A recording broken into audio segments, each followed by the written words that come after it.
steal a soul.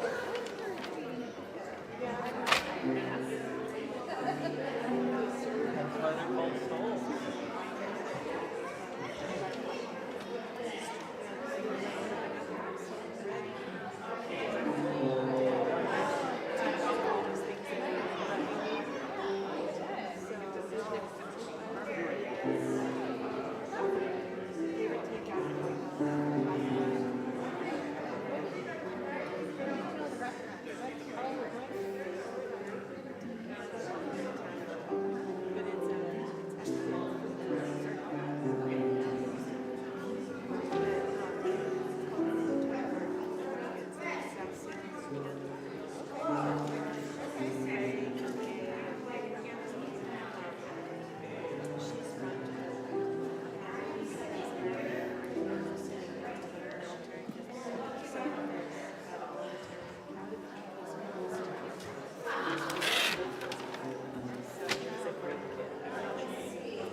Well, I had a month. Yeah. And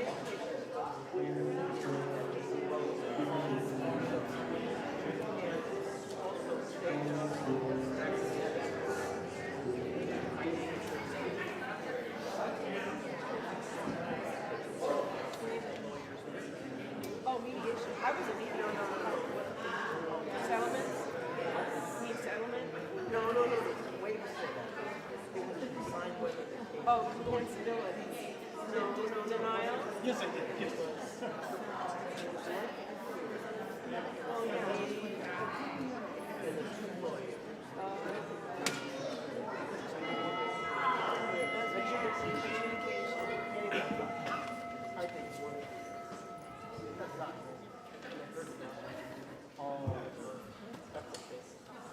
Good morning. Welcome to the Unitarian Congregation of Salem. I am the Reverend Monica Jacobson. I use she, her pronouns, and I serve this congregation as minister. Whether you are joining us here in the sanctuary, whether you are joining us online through the magic of technology, we are so glad you have chosen to come and be part of co-creating this community once again. If you are still making your way in, come on in. Find a comfortable seat. If you're already in, see if you can help yourself settle a little bit into this gathering. We come together, as we always come together, as a community of seekers. We know that each and every one of us is carrying questions and searching for wisdom and inspiration to help us live lives of meaning, to help us be people who bring more love and more justice and more peace into a world which needs it so very much.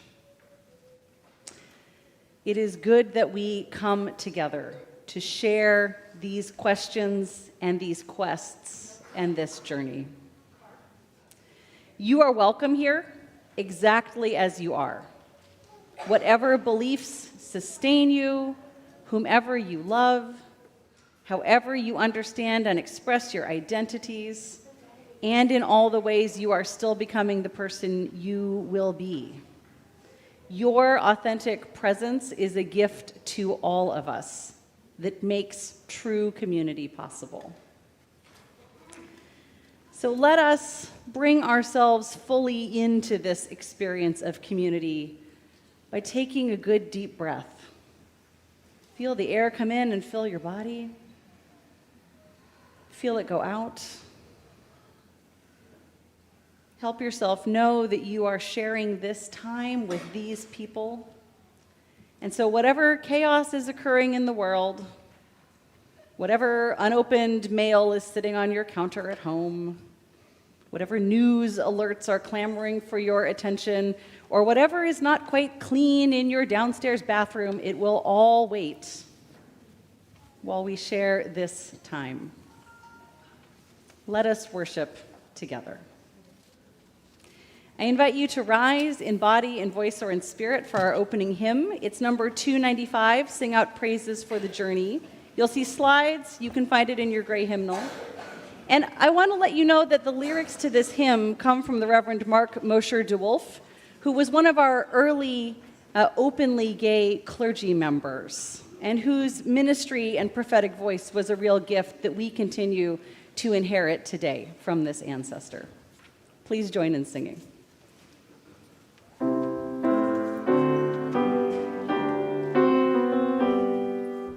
Sing out praises for the journey, pilgrims we who carry on, searchers in the soul's deep yearnings, like our forebears in their time. We seek out the Spirit's wholeness in the endless human quest. Look inside your souls, the kindling of the hearth fire pilgrims new. Find the Spirit always restless, find it in each mind and heart.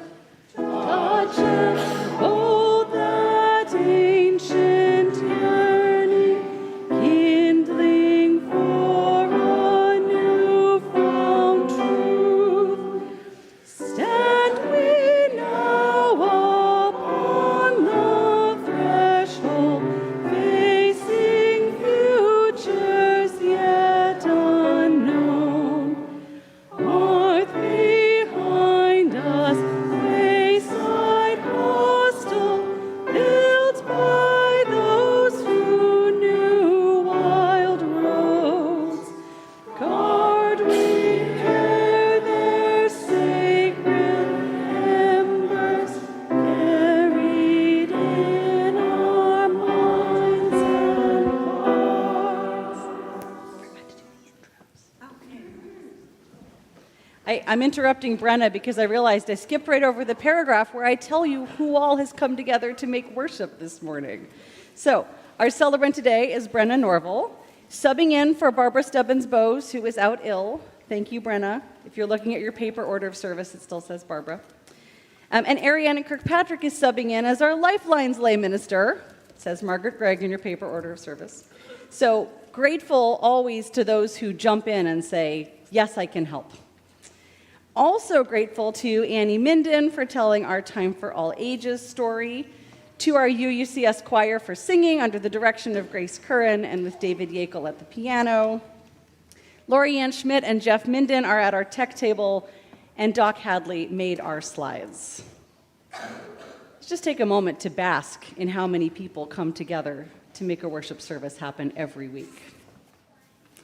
Now I will turn it over to Brenna for our affirmation. Please join me as we recite our affirmation together. The words are projected here and they are printed in your order of service. Love is is our doctrine. Compassion is our way. Here we seek to create a joyful home for free religious exploration, build a community of caring fellowship, nurture the hopes, and serve the needs of our world. We light our chalice today with these words from Reverend Audette Fulbright Folsom. This light we kindle is set in the lamp of our history. We inherit this free faith from the brave and gentle, fierce and outspoken hearts and minds that have come before us. Let us be worthy inheritors of this faith, and through our good works pass it boldly to a new generation. And we light a second chalice for our partner congregation in Schiemann-Falva, Transylvania, where our cousins in this faith have inherited more than 450 years of Unitarianism and are stewarding and passing it on today. Finally, we light a lantern for the children and youth of this congregation and all children and youth everywhere. May their hands and hearts join with all who have come before in cherishing the good we have inherited and creating the better tomorrow. Please join me as we sing our flames into life. Rise up, O flame, by thy light glowing, show to us beauty, vision, and joy.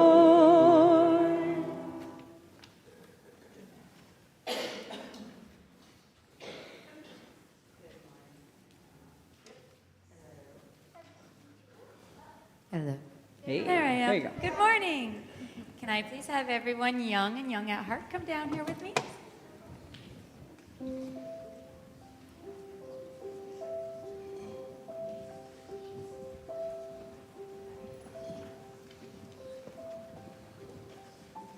There's so many of you today. Yay, I'm excited to see all of you. Hi, you guys. So this month, our theme is paying attention. Yeah, I see it. And today, we're going to talk about trying to stay present in the moment. So here's a question. Have any of you ever been excited about something? Yeah, I thought so. Younger kids, I hope you don't have to worry about too many things. Older kids, do you ever get nervous about, like, I don't know, a test or going to the doctor or some, I'm saying some kids nodding. Yeah, sometimes yes, sometimes no. Sometimes things we worry about more than we have to, and they don't end up as bad as we fear they might. Oftentimes they don't end up as bad as we fear they might. Sometimes we even let our minds race ahead, and we decide before it happens that it's just going to be bad and it's going to be unlucky, and it distracts us from what is actually happening in the moment, which is oftentimes going to pull us off balance. It's important that we take the time to stay present in the moment so that we can enjoy things that are happening right then, right? So I have a story for you. Once there was a Chinese farmer who worked his poor farm together with his son and their horse. When the horse ran off one day, neighbors came to say, "How unfortunate for you." The farmer replied, "Maybe yes, maybe no." When the horse returned, followed by a herd of wild horses, the neighbors gathered around and exclaimed, "What good luck for you?" The farmer stayed calm and replied, "Maybe yes, maybe no." While trying to tame one of the wild horses, the farmer's son fell and broke his leg. He had to rest up and couldn't help the farm with the farm chores. "How sad for you," the neighbors cried. "Maybe yes, maybe no," the farmer said. Shortly thereafter, a neighboring army threatened the farmer's village. All the young men in the village were drafted to fight the invaders. Many died. But the farmer's son had been left out of the fighting because of his broken leg. People said to the farmer, "What a good thing that your son couldn't fight." "Maybe yes, maybe no," was all the farmer said. Do you guys like how the farmer chose to not worry by saying maybe? And instead, he decided to stay present in the moment, and that allowed him to respond with wisdom and patience. Can we please form the love arch?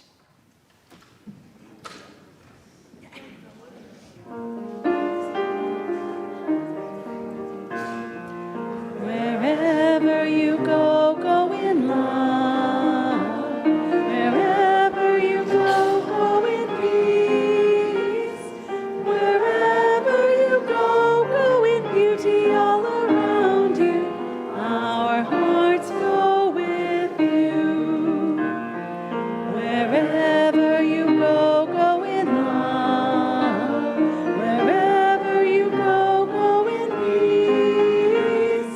Wherever you go, go in beauty all around you. Our hearts go with you.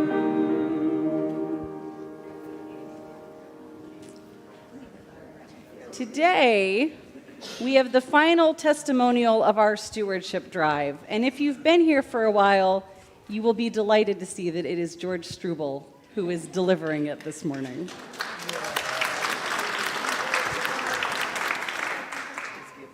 I'm George Struble. I have been a Unitarian, or UU, for nearly 70 years and a member of this congregation since 1986. I have led our stewardship campaigns for maybe 7 years and all 5 capital campaigns to build our church. I appreciate the work that Bob Muir is doing this year and feel honored to be asked to give the stewardship moment today. I want to expand on today's theme, the road goes on forever. We today, this year, have the responsibility of driving our vehicle the next mile along our road. We are at this point on the road because others in years past did their part to drive us to here. I think with wonder and gratitude of those who contributed to capital fund drives for 12 years, 1994 to 2006, to build the church that we enjoy today. That was in addition to their operating fund pledges in those years. That is a legacy to us. We don't have to ask you now to contribute to a building fund, but we do ask you to pledge generously to our operating fund to keep our vehicle driving smoothly for the coming year. By doing so, we keep faith with the donors of the past and add our bit to the legacy to our future congregation. The emphasis this year is full participation, a financial pledge from every member or friend of this congregation. That will be heartwarming and fulfilling. Every one of us will feel pride and a sense of true belonging when we make that pledge. Some of us are privileged to be able to make more than a modest pledge. We must answer that call. If everyone contributes $100 per month, we would have to lay off staff. That $100 per month is not enough. A few years ago, I learned that the Eugene Church, where Elsa and I were members for over 2 decades, had 3 pledges of $20,000 or more that year. For the first time, we have 1 in the current year. So a challenge to you, make a pledge that will be meaningful to you.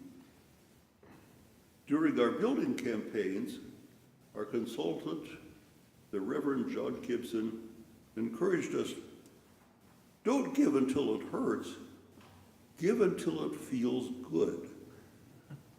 That's a good message for us today. Give until it feels good. Thank you.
Good morning. I'm Marianne Kirkpatrick, and I am so privileged to be one of our Lifeline's lay ministers this morning.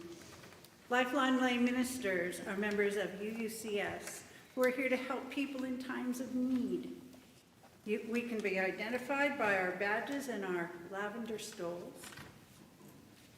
You can reach out to us by visiting the Lifeline's table in Hanneman Hall each Sunday after the service, or by using the contact information that you'll find in the back of the order of service.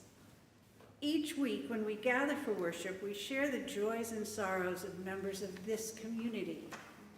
We know that joys shared are often magnified as we celebrate together, and sorrows shared may be lightened as we are reminded that we are not alone. As I read them, we'll light a candle to symbolize the truth that is shared and remind us that what we hold together brings more light of understanding and compassion to us all. Today we have mostly joys and one joy and sorrow combined. Joan Stembridge writes, "Thank you to UUCS for posting the signs front door and parking lot to do our best to protect immigrants from ICE and Border Patrol illegal sweeps. Great job." Annie Minden writes, "Yesterday, I watched over 100 of my students get up and perform in front of a judge. They worked hard to prepare and got up and danced with grace and confidence in spite of being nervous. They were also supportive of one another. These kids give me great hope for our future. I am so proud of all of them." I have to turn the page. There we go. And James Snowcott writes, "Our family is grateful for and celebrative first of sharing of Mom's art. Mom's art. at the Salem Art Association. Yay. And then we have one that came in online. Our friend John Shannon shares a small sorrow, but also a joy. Over a month ago, sadly, an owl died in my fireplace flue, causing an infestation of black flies. After hanging many fly paper stalactites and fly traps and going through half a dozen swatters, I finally swatted the last one over a week ago. I am now fly-free and Lord of the Flies. Yes, good for him. And there's one more that is both a joy and sorrow from Ann Hannes. We are relieved to return home from Jordan after the war started when we heard air raid sirens, saw missiles fly overhead, and heard explosions of the missiles striking Israel. Our hearts go out to all the people throughout the world whose lives have been deeply impacted by the awful war our country started with Iran. Salah. And that was a sorrow. Thank you. And we light one final candle for all the joys that are in our hearts and all the sorrows that we hold deep but not shared here today. Thank you.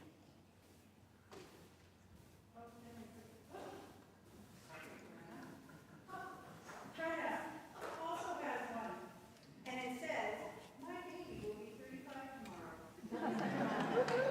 My baby will be 35 tomorrow. And next Sunday, Brenna is celebrating her 40th wedding anniversary. Yay.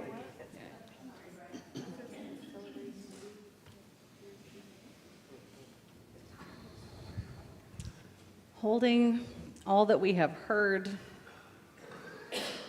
holding all that we know is present in the world, in our lives, will you join with me in a spirit of meditation, of reflection, of prayer, whatever is your practice? Let us share these words from Wayne Arneson. O God, whom we know as love, we gather here this morning as seekers and finders, creators and destroyers, givers and receivers of love.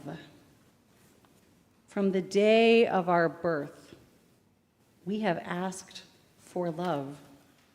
And yet, as we grow and change in time, we may realize how little we really know about how love is given and how to grow within its nurture. Help us to recognize the love that surrounds us and in which we have our being. Help us to understand how we can be better channels for that love. Help us to see ourselves as the loving people we are and can be. In shared silence now, let us bring to our mind's eyes the people who have loved us, the people who continue to love us.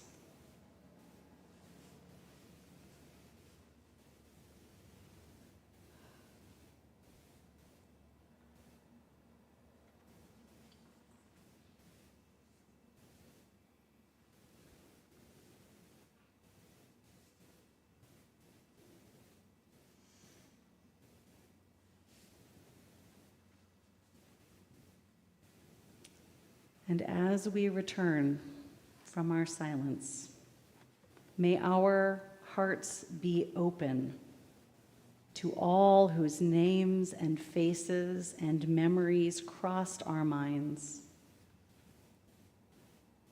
May our old wounds be healed. May our joys be celebrated. May the love we share with the people in our lives be our abiding teacher.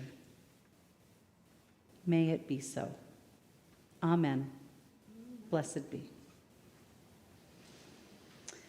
As you remain seated, as your hearts and minds remain open, I invite you to join in singing hymn number 317, We Are Not Our Own.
This morning's reading is The Road Goes Ever On by J.R.R. Tolkien.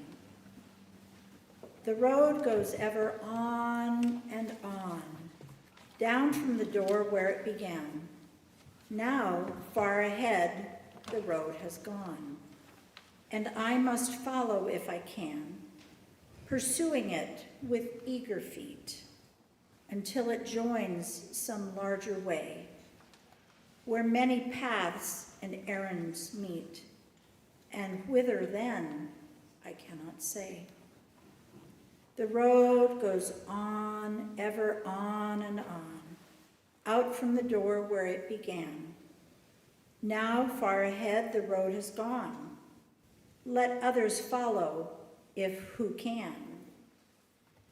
Let them a journey new begin, but at last, with weary feet, will turn towards the lighted inn, my evening rest and sleep to meet.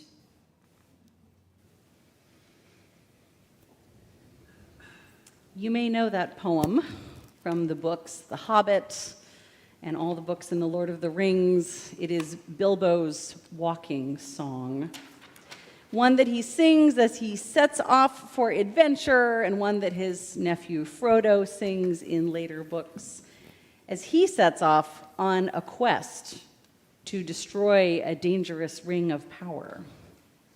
It is a traveling song of joyful exploration and of resolve to do what is needed for the world. And Tolkien scholars have noted that the land where these stories are set, called Middle-earth, is really a land of roads, a land of journeys, a place where traveling is part of what makes change and transformation possible. There are physical journeys we undertake, and there are metaphorical journeys. Stewardship as a metaphorical journey is what the theme we are working with this year. We've talked about taking the next step, recognizing where we are in the seasons of our lives. And now, the journey as something we inherit from those who came before and that we build for those who will come after. To use a tired but still good metaphor, this is a season when we remember that we sit in the shade of trees that we did not plant. We know that we inherit generational legacies.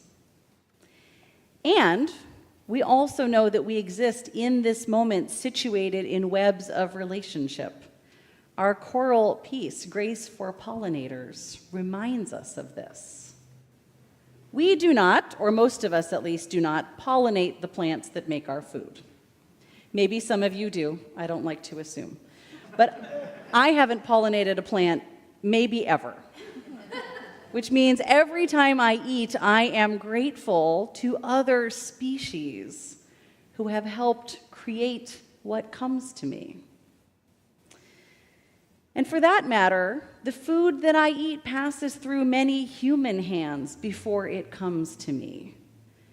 These webs of shared relationship are essential to our existence. Tolkien's poem reminds us also that every time we set out on a journey, we will come to shared paths. We will encounter some of the others who are sharing this day in our world with us. Some larger way where paths and errands meet. And of course, we are reminded that in every journey there are times when we stop to rest. We are not required to undertake every segment of the journey ourselves. Yes, in the Lord of the Rings books, we do travel with characters who undertake quite epic journeys, but even they get to rest at certain points, and even they come to the conclusion of their quests. In the life of this congregation, we know we are connected to and the inheritors of the work of those who came before. George talked about those who gave of their resources and of their efforts to create this space in which we gather each week. This congregation only exists because of many, many acts of generosity, past and present. The transitions group and I have been looking at some of the past that has led us to where we are now. One of the tasks of a transitional time is to look at the history and the heritage of a congregation. You may recall we had a river timeline in the fellowship hall at the end of January. So now I am delighted to say the archivist at Meadville Lombard Theological School in Chicago has digitized most of what is in the file that they hold in the archives there about this congregation. A file that spans from 1890 into the early 1980s, just for a little confusion there. We have been having fun looking through these materials, and because they are now available on an archival website, I will see about getting a link into the newsletter so that you too can look at them. So here is just a snippet of some of the history we have inherited. In 1890, a congregation calling itself Unity Church, the First Unitarian Society of Salem, Oregon, laid a cornerstone in Salem, establishing a Unitarian presence here. That congregation had some serious ups and downs. They had ministers who came and went. They had to rely on folks coming from Portland and Eugene to help fill in. Their finances went up and then down further, until in 1939, that congregation became inactive. Now, if you're a member of the Women's Alliance, you may be aware that from 1939 to 1949, there was still a Unitarian Women's Alliance in Salem, even though there was no congregation during those 10 years. And then in 1949, the American Unitarian Association launched what they called the fellowship movement, a time during which a staff person went out to communities where they thought there was likely to be enough interest to create a lay-led Unitarian congregation, a fellowship, in the hope that that group would gather in people and build momentum and eventually reach milestones like purchasing or building a building and hiring staff and calling a minister. So this congregation was restarted in 1949. Until about 1960, congregational meetings happened in homes, in rented rooms at the Women's Club in downtown Salem, and then at the YWCA, until that got to be too expensive. The rent was $90 a month, which was a lot in those times. By the time Robert Fulgham, who was the Pacific Northwest District Executive, visited in 1964, the congregation was at a decision point. Now, let me just stop to say Robert Fulgham, in addition to being a UU minister and a district staff person who visited congregations all over the Northwest, also was the author of 9 books. You may know him from Everything I Need to Know I Learned in Kindergarten and a variety of other collections of reflections. But he also wrote reports for congregations after he visited them. So here's a little bit of what he wrote in 1964. In the early 1940s, the old First Unitarian Society of Salem stagnated and closed its doors. Though there were mitigating circumstances to account for this development, it should also be said that the church at that time lacked courage, vision, and vitality. As both Unitarianism and Salem regained strength after the Second World War, the church was revived as an operational fellowship, and since 1949, the society has continued to develop, mature, and grow. Slowly and surely at first, and now, especially during the last 3 years, rapidly and steadfastly. Its promise for the future is as bright as the community in which it has its roots. To be more specific, he says, in 1950 to 51, the society had a handful of members meeting in homes and rented halls, operating expenses of $268, and no religious education program for children. By 1961, the society had 38 active families, an operating budget of $2,614, the promise of its own building, and 103 children in its religious education program. In 1964, the society had 51 contributing member families, representing 89 adults and 97 children. This is the era of the baby boom.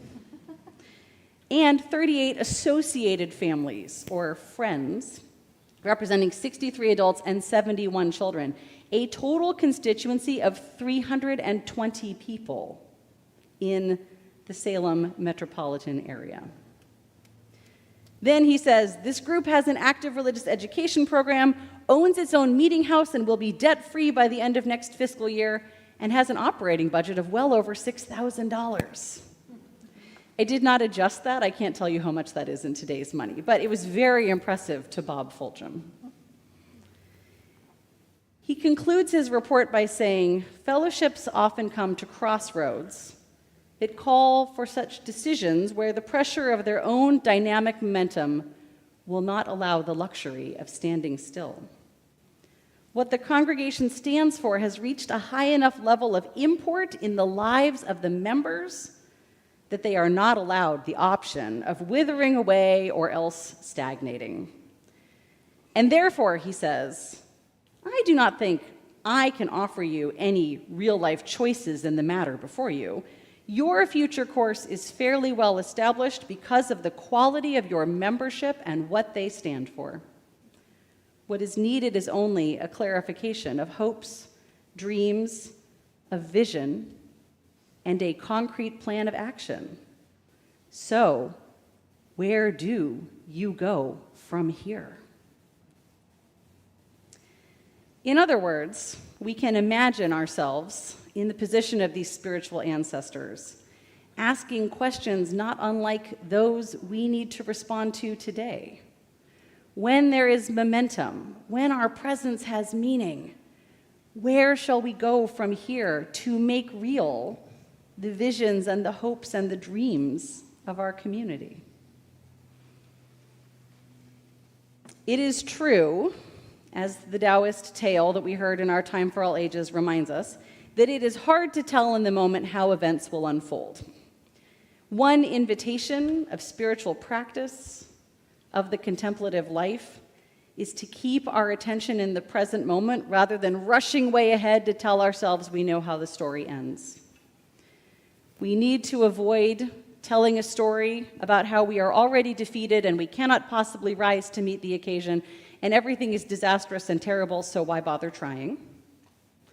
And we need to avoid telling ourselves a story that this one moment of good fortune assures that everything will unfold smoothly, the road will have no potholes, no particular effort is required from us. As the scholar Rebecca Solnit teaches, human beings are very uncomfortable with uncertainty. We like those future stories.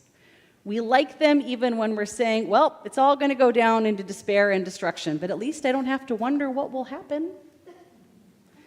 And we like them when we are able to wrap ourselves in a sense of complacency and say, I am sure it is all going to turn out fine, so I will put my fingers in my ears and not pay attention to what is going on. But what Rebecca Solnit reminds us is that in a place of uncertainty, when we admit that we do not know what will happen, we can take actions that affect what will come next. And this is why uncertainty is the place where hope lives, where our actions make a difference. I think it is very likely that the people of this congregation felt uncertainty repeatedly in the past. And if you feel uncertain now, anybody feel uncertain now? Yeah, you are in good company. This is a part of the human experience. We are living in wildly uncertain times, frankly, not unlike hobbits on a great quest to save their world, not unlike people for many generations in many places who have gathered to remind each other that what we do makes a difference in uncertain times.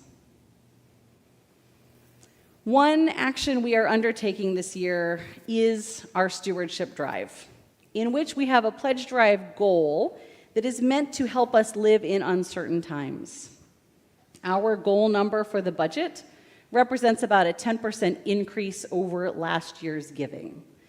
That is an amount that maintains our programs and our buildings, which we know are tools for caring for each other, for supporting spiritual growth, for acting for justice and connecting in community. It's a goal that allows for cost of living increases for our staff. It invests in professional development for program directors, and it creates space in the budget to pay folks to be stable childcare workers so that the youngest members of our community have consistent presences to connect with.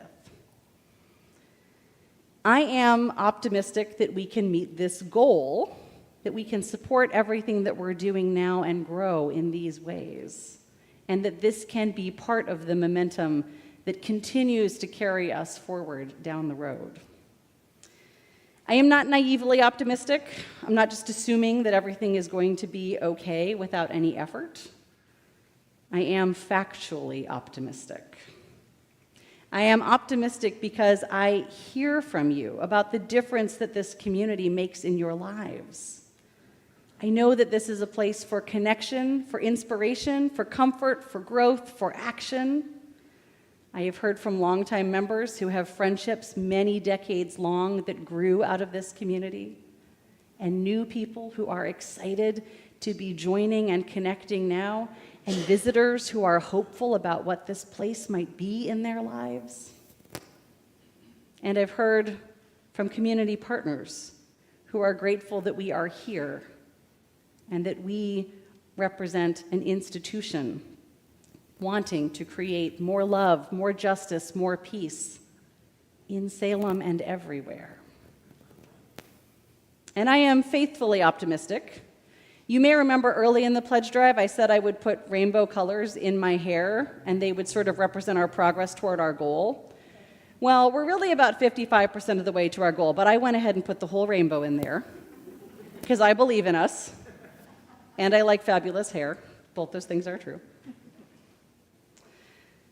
Before I went to seminary and became a minister, I was on the pledge drive committee in my home congregation for several years.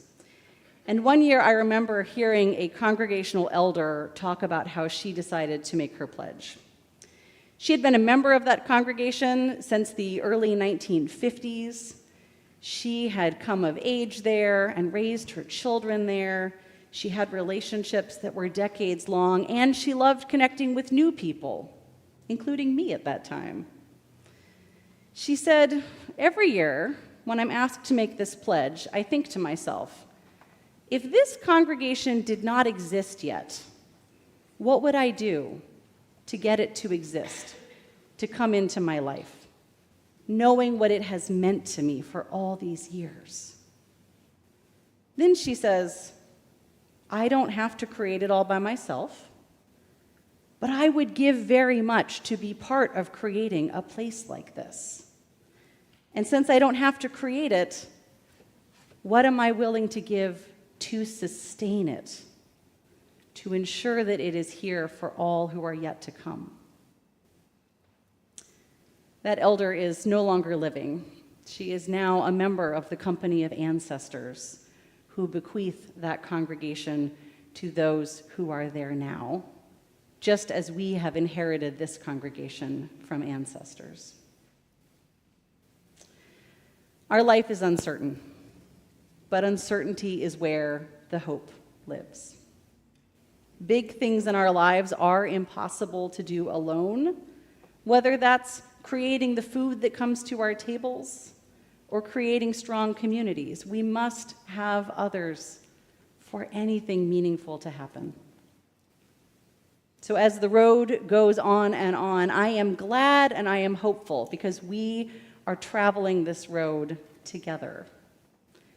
So let us be present to that truth, sharing what we have to share, filling ourselves with gratitude and with generosity so that we can truly connect our gratitude for the past, our gifts to the future, and our awareness of our interdependence with all that shares this day with us. And for all of us who come together, let us help each other create hope with our presence and with our actions. May it be so.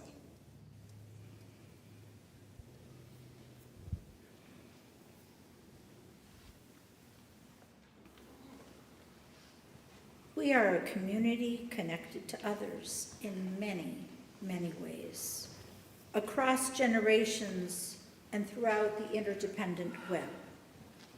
We hold each other in the good times and the sad times. This building and this land are a sanctuary for so many, so often, and a source of joy, peace, inspiration, and hard work. We gather in the shade of trees we did not plant, in a space that some of us helped build and others are welcomed into. We sustain this place through our generosity, which flows from the back into gratitude. And as a practice of our generosity, our gratitude, and our interdependence, we share the resources we gather in our offering. This month, our partner organization is our partner church in Szymon-Falva, Transylvania. Knowing that our relationship strengthens both of our congregations and enriches our understandings of our faith. We also work together to reduce hunger in the community by donations to the Marion and Polk Food Share with non-perishable goods and money donations. May the offering now be collected and may you know that whatever you share is gratefully received.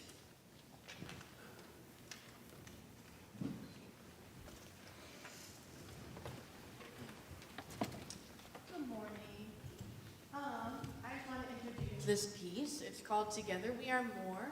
The poetry is by our very own Greg. And then the music was written by our David Deagle. And then on percussion, we have John Chinburn and Flo Flores. And the song just has a really beautiful message about community and unity during this time. And there are also lyrics in your little handout sheet. Thank you.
Can I get a woo? Please join with me in saying our words for giving thanks. They are printed in your order of service and they're up here on the screen. To the work of this congregation, which is weaving a tapestry of love and action, we dedicate our many gifts, including these offerings.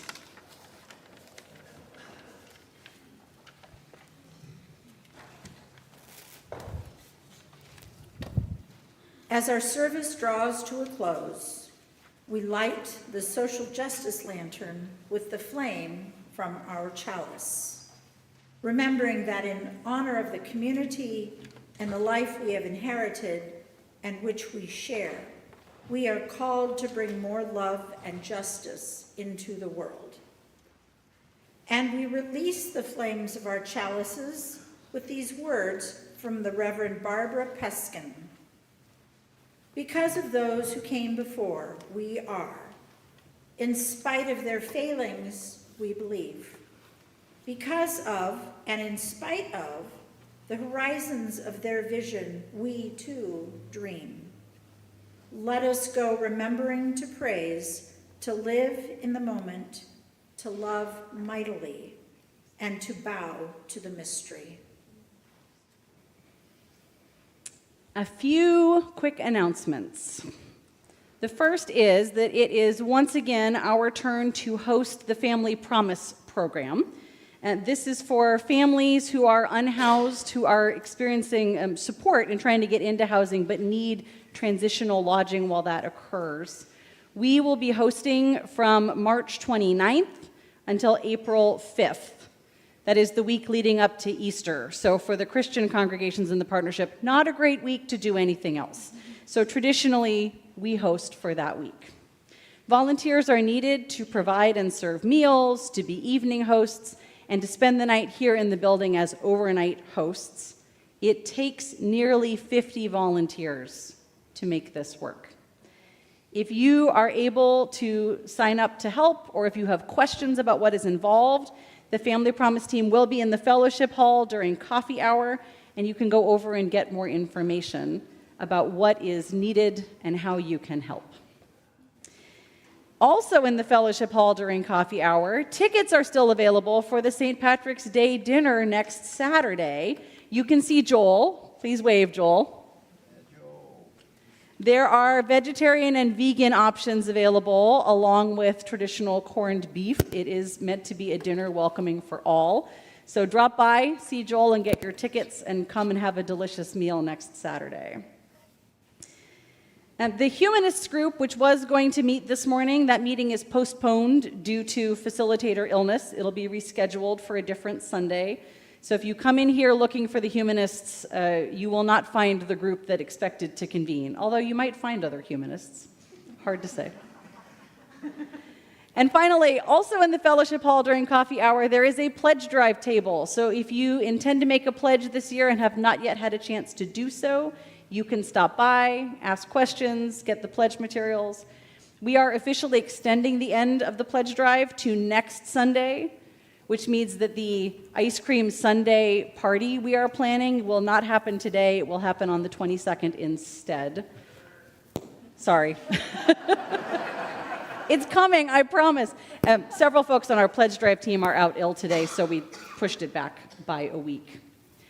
There are always more things going on. You'll find some of them on the back of the order of service, in the Friday update. You are welcome to join in all kinds of things. And finally, save the date for our community Easter egg hunt. It is Saturday, April 4th. It is a giant Easter egg hunt party for all ages. So if you have young ones in your life, save that date. And if you want to volunteer to help, you can ask Molly Brown, our Director of Religious Education, for more information about what is needed. Okay. Finally, I want to invite you to rise in body, in voice, or in spirit for our closing hymn. It is a new one. It says not in hymnal. It's actually in our new virtual hymnal, so it only exists on the internet and on what we print out. It is a new piece written just a couple years ago, and it is one that reminds us once again that we travel together and support each other. Please join in singing. I would also like to shamelessly plug choir right now, as we're going to start our Easter music. And I'd love to have anyone who wants to sing on Easter come join. Okay, the lyrics are in your little handout. Take it away, David.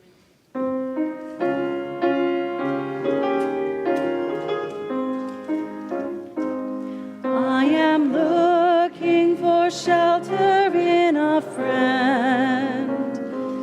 We can build a beginning, but I do not know the end.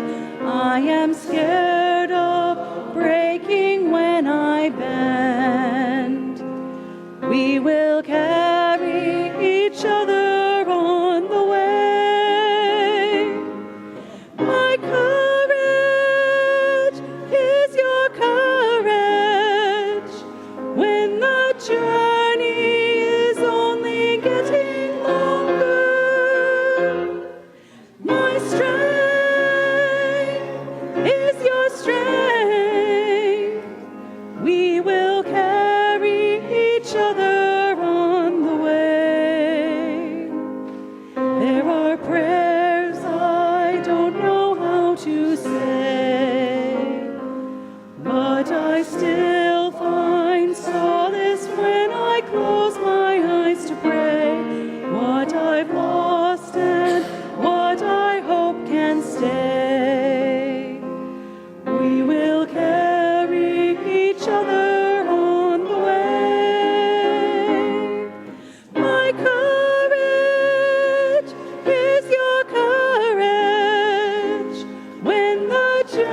strength is your strength. We will carry each other on the way. I am full and I am running out. I'm a flooding river and I'm living through the drought. I have firm conviction and my heart is full of doubt. We will carry each other on the way. My courage is your courage when the journey is only getting longer. My strength is your strength. We will carry each other on the way. There are people I have never met. There is something special and I haven't found it yet. There's abundance given freely, taken with no debt. We will carry each other on the way. My courage is your courage when the journey is only getting longer. My strength is your strength. We will carry each other on the way. My courage is your courage when the journey is only getting longer. My strength is your strength. We will carry each other on the way.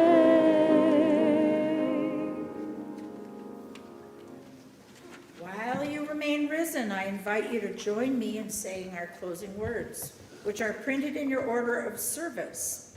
You can choose to join hands with those near you, or touch elbows, or simply gesture toward each other, whatever is right for you today. May faith In the spirit of life, hope for the community of earth, and love for the sacred in one another be ours now and in all the days to come. blessed be and amen. Amen.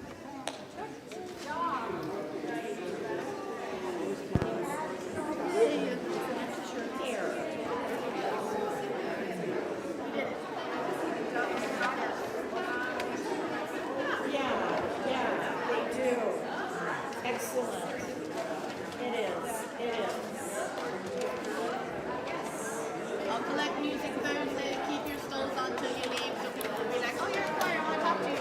Unless it.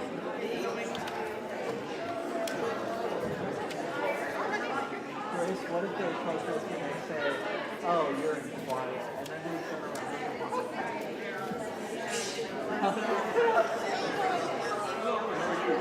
Yeah, you just go. I don't know, that's what they do.